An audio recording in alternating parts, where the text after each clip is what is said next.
Hello YouTube friends, I am back with another video. This time I am talking about my Blade Runner limited edition, Ultimate Collector's Edition I think is what they called this. It's a limited edition gift set. In my previous video I mentioned that in my previous video I talked about my small Blu-ray collection. In the last video I talked about last movie I talked about was Blade Runner. This is the 5-disc complete collector's edition of Blade Runner, and I bought this I actually went back through my Amazon history to figure out when I bought it. I bought it in December of 2010 on Blu-ray, and I bought the Blade Runner Ultimate Collector's Edition. Was released on December 18th, 2007, and that's when I would have bought this. So this is the DVDs, and this is the Blu-ray. They're the exact same. I don't know why I didn't buy the Blu-ray at the time. It was probably because I didn't have a Blu-ray player. I was still doing DVDs, so I ended up buying it a couple of years later. And what I did is I went back and looked at some of the history. So in my previous video I talked about the fact that I saw Blade Runner as a double feature with the Road Warrior, so I went back and checked their release dates. Road Warrior was released, and for those of you who aren't in the US, it's Mad Max 2.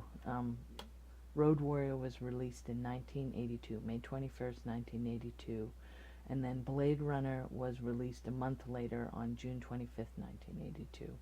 So I saw these movies together as a double feature. The Road Warrior was shown first, and then Blade Runner. I saw them at the Coolidge Corner Theater in Brookline, Massachusetts. If you live in the sort of greater Boston area, you'd be familiar, at least heard of that movie theater, because it's pretty well known. It's a historical theater. Nowadays it mostly shows like revival films, and it does like a lot of artsy type films, foreign films. It does like different little festivals and that sort of thing. It's a nice movie theater. And I actually got to see, so the director's cut of Blade Runner was released in 1992, and at the time I was living in Australia. And I did see Blade Runner in Australia, the director's cut, on the big screen again. And then once again, the final cut, when that was released, they did a small theatrical release for it. And so I saw that at Coolidge Corner again, November 16th, 2007. So basically 25 years later, I saw the movie again in the same movie theater, and that was the final cut. I think those are the main things. Also, I talked about, I used to have the Laserdisc, and I went and looked up a little history on that, and it was the international version, as I suspected, and actually it was a Criterion collection. And now that I'm thinking about it, I mentioned that I had sold my Laserdisc collection, sort of bulk sale to one guy, except for the Star Wars definitive box set.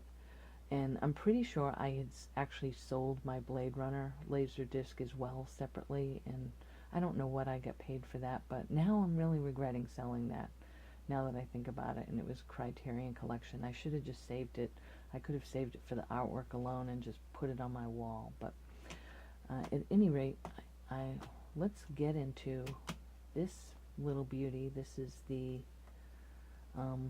limited edition, and it says here Blade Runner limited edition, and as you can see, it's a pretty huge edition. They did 103,000 copies of this, and then I have copy number 57,634. So it's not the most limited of editions, that's for sure. And then it says here, TM, the Blade Runner partnership, and then made in China, of course. So, and let's see, DVD video limited edition gift set includes all new Final Cut from director Ridley Scott, plus 3 complete theatrical versions, plus the rare work print version, and then a variety of other things as well. So look at this. It says Voight Kampf right there. Hopefully you can see that. VK. And then let me just take this off. I apologize. My hook is falling out of my ear again, as usual. It never wants to stay in my left ear. And what I'm doing is I'm recording to the camera audio, and then I'm also recording with the Hooke Verse binaural mics in my ears into my Zoom recorder. And I thought what I might do is combine the audio from both and see how that sounds, or maybe I'll use just the binaural audio. So we'll see how that goes, but you should be able to hear it in my ears.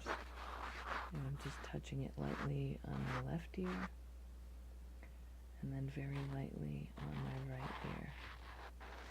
So if that's too annoying, I'll cut it. Okay, so this is basically the back of the plastic cover, everything that's included. Put that aside, and then this actually opens up this way.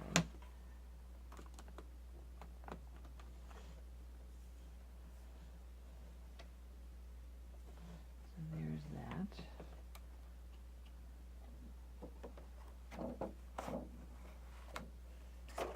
And this actually is a letter from Ridley Scott. And let's see if I can read this. Blade Runner: The Final Cut is the product of a process that began in early 2000 and continued off and on through 7 years of intense research and meticulous restoration, technical challenges, amazing discoveries, and new possibilities.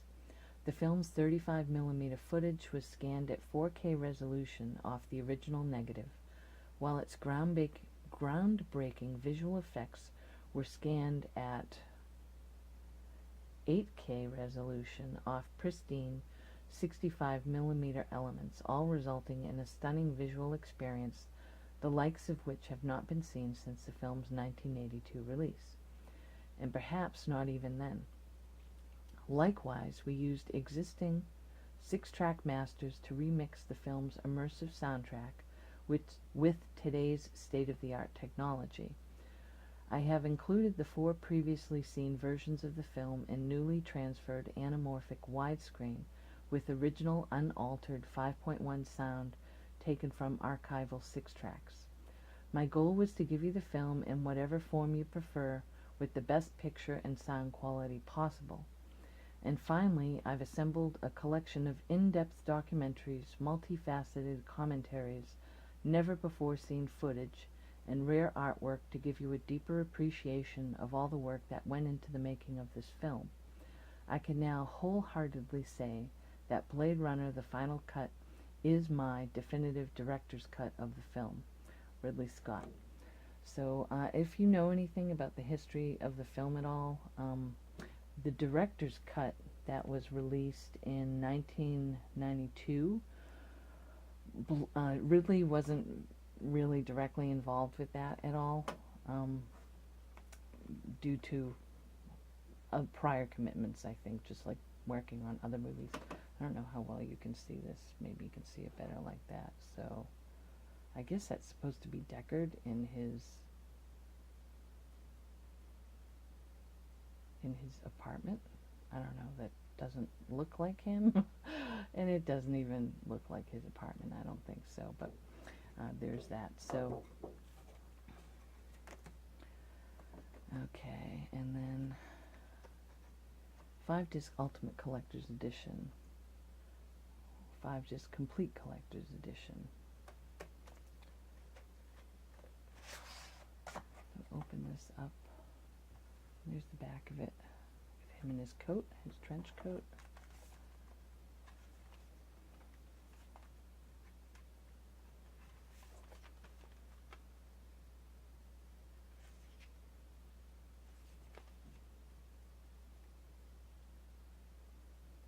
So this is all the same artwork that is on the Blu-rays. I think it is. Let's double check that.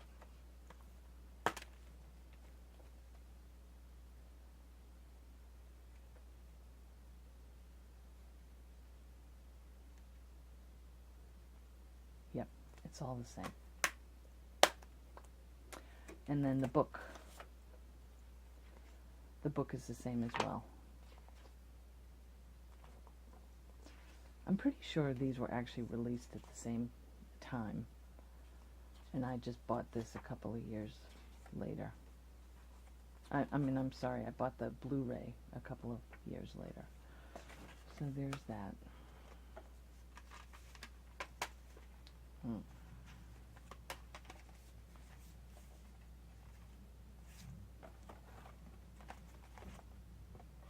Goes inside there.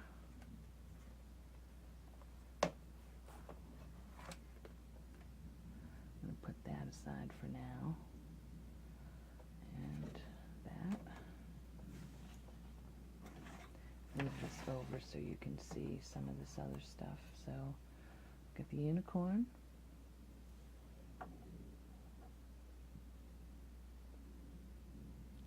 This is Edward James Olmos's character. I think his name is Goff. Makes these origami animals throughout the movie, and this is the unicorn that he leaves at the end of the film when Deckard and Rachel are leaving, and he basically allows them to leave. It's very cute. It's actually like plastic.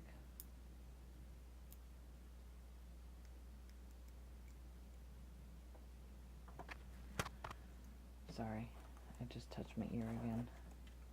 And then this is the Deckard's police car, like the hovercraft thing.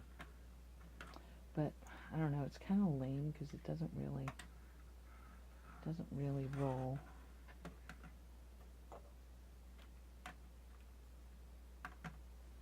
And then we have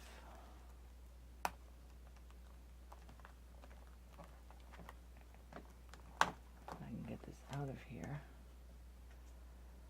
I don't know. What do you call those things? Little holographic type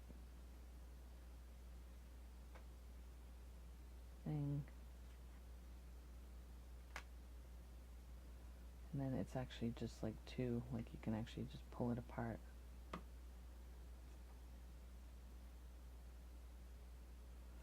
So, I don't know. It's kind of cool. I just leave it in here because I don't want to lose it. So, I guess you can see it better with the white behind it.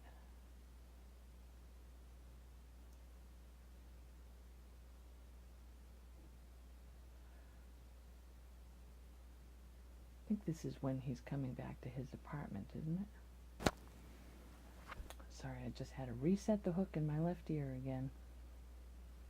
Okay, so we'll put this back in here.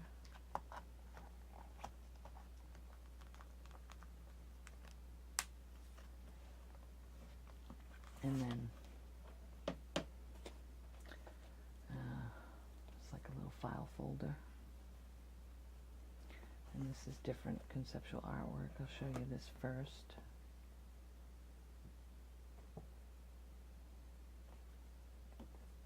Pretty cool. And then this is conceptual art by Sid Mead.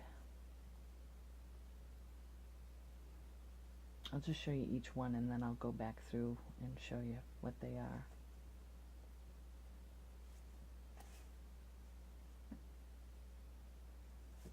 Alright, this is conceptual art Sid Mead. Storyboard by Sherman Labby. Storyboard Sherman Labby. Visual effects illustration Tom Cranham. Production illustration Mentor Hubner. Conceptual art Sid Mead.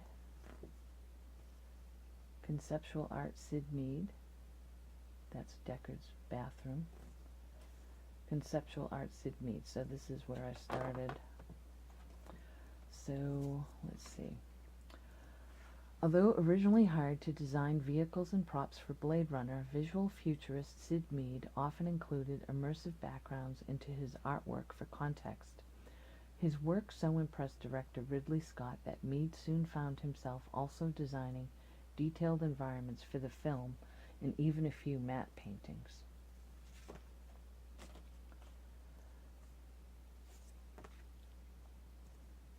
Inspired by the ability of animals to smell fear, the Voight-Kampff devices bellows breathe in and process the odors of its subject in an effort to distinguish replicants from humans. The VK machine was literally built over one weekend when the first prop proved to be unconvincing for filming purposes.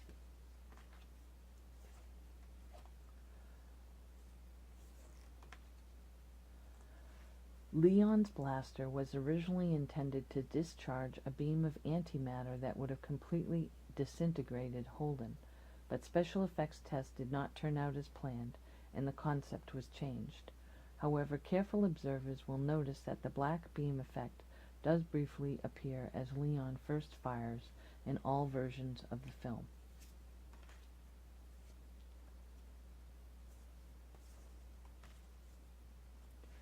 A combination of 2 females and 2 males perform the role of Pris in this physically demanding moment late in the film. The naturally athletic Daryl Hannah, stunt coordinator Gary Combs, and 2 professional gymnasts. Only one performer was required for Deckard in this scene, Harrison Ford.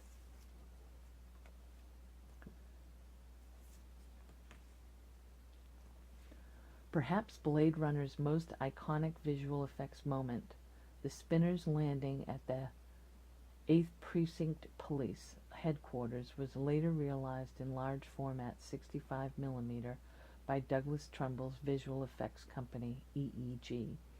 The model buildings were pitched at unnatural angles to simulate the perspective of towering skyscrapers.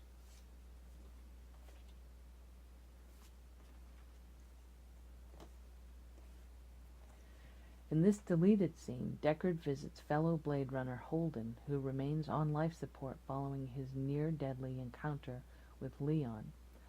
The iron lung-type device appears elsewhere in the film as a police kiosk outside Abdul Ben Hassan's snake shop.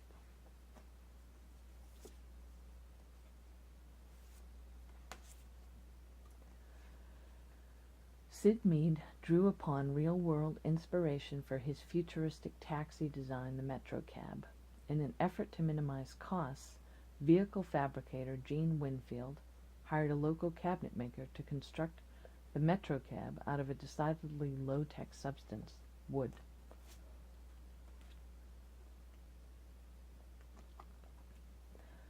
Inspired by airline lavatories, Ridley Scott urged Sid Mead to design Deckard's bathroom with similarly sleek and utilitarian functionality. Visitors to the set would notice numerous small graphics on almost every surface of the bathroom.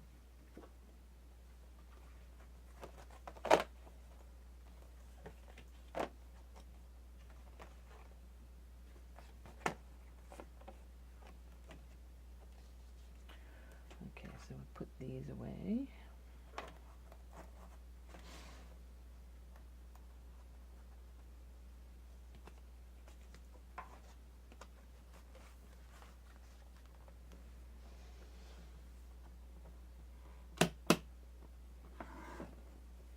There's a little suitcase.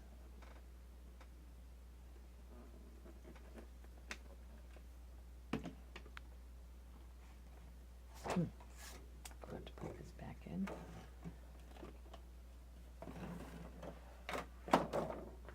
Whoops.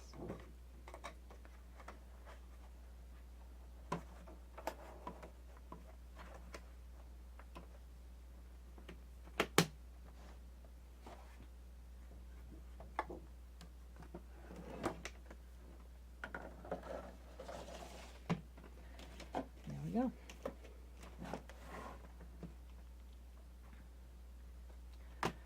And there we are, Blade Runner. Thank you very much for watching, and enjoy the rest of your day.